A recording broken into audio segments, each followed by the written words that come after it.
How to share Temu affiliate link. Hi guys, welcome to our channel. Let's begin. In this video, I will guide you on how you can share Temu affiliate link. For this, you want to open the Temu app on your device.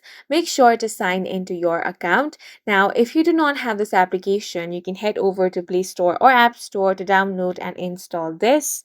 Now, you want to explore this app and then find the item that you want to share. Once you have found it, tap on that. Now, at the top right corner, you have this arrow button. Go ahead and tap on this. Now, it's going to show you different options over here. You can share the Temu affiliate link using Messages, Facebook app, Instagram, Messenger, WhatsApp, X, and Snapchat as well. So you can use any of these applications to share it, or you can also tap on this copy option over here and then share it in any other application. You can also tap on the copy link option in this way. Now you can head over to any other app such as Messenger or WhatsApp and then share that link.